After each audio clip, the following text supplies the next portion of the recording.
A gente está lendo aqui o relatório que foi liberado por Alexandre de Moraes sobre as investigações relacionadas à ABIN paralela. Professor Mairovitch, eu já encontrei aqui os nomes, né, e como que essa ABIN funcionava para proteger os filhos do ex-presidente Jair Bolsonaro. A gente falou aqui sobre a questão do Flávio Bolsonaro em relação ao caso das rachadinhas. Aparece também aqui em relação aos sigilos de Carlos Bolsonaro, e aí eles monitoraram o senador Alessandro Vieira, como disse o Josias, justamente porque ele tinha pedido a quebra do sigilo de Carlos Bolsonaro em relação ao caso da Covid, e acabo de encontrar aqui também em relação a Renan Bolsonaro, o filho mais jovem de meninos, né, de Jair Bolsonaro, num episódio ali também envolvendo as investigações que estavam sendo feitas em relação a Renan Bolsonaro.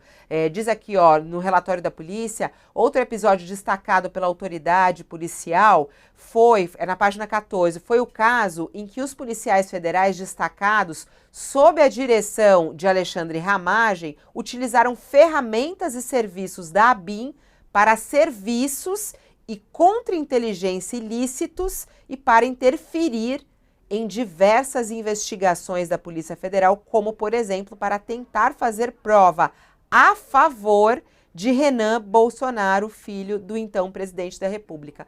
Olha essa gravidade, professor Mairovitch. A gente falava antes aqui sobre o uso da Polícia Federal em relação, né, o que eles estão falando, porque a Polícia Federal está aparelhada, o que os bolsonaristas falam em relação a essas investigações contra Bolsonaro. E agora a gente tem aqui nesse relatório o uso dessa estrutura para beneficiar os filhos do ex-presidente. É muito grave, né? Sim, é gravíssimo. E veja que a Constituição protege, garante o quê? A vida privada, a intimidade.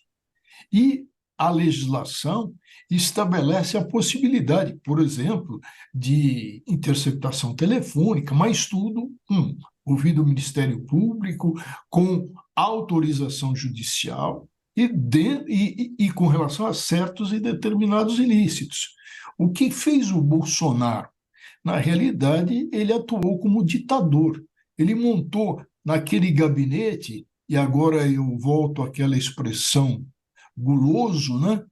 É um gabinete de ditador, que tem a gula, que tem o apetite do que? De fazer o que se bem entende, de se buscar invadir trabalhos de profissionais, como, por exemplo, dos jornalistas. Então, se viola o que? Até o sigilo profissional que é assegurado.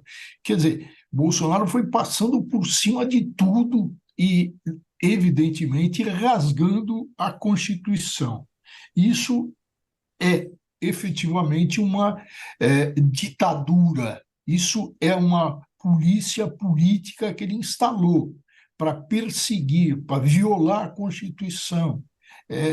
Isso tudo, evidentemente, está se vendo num contexto. Olha, se a gente desenhar uma imagem desse governo, então tem aí atos ditatoriais, atos imperiais, e depois culmina com uma tentativa de golpe. Isso foi o Bolsonaro.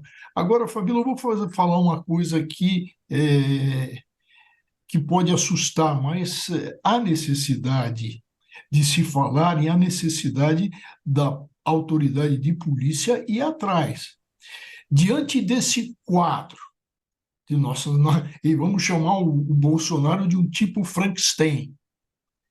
Será que ele está parado ou está havendo reiteração criminosa? É isso que a polícia precisa, diante disso que foi apurado, verificar se o Bolsonaro continua na mesma. Por quê? Porque ele sempre disse, até ele disse publicamente, que ele tinha os seus serviços secretos. Lembra disso, Josias? Você que tem memória aí de elefante. Isso numa reunião, disse numa reunião ministerial. Então, será que ele não está reiterando nos crimes? Ele não está atuando ainda reiteradamente nessas práticas? a necessidade de se verificar, até porque a Constituição protege. E se ele tiver em reiteração criminal, evidentemente que vai caber uma medida cautelar, uma prisão preventiva. Olha, a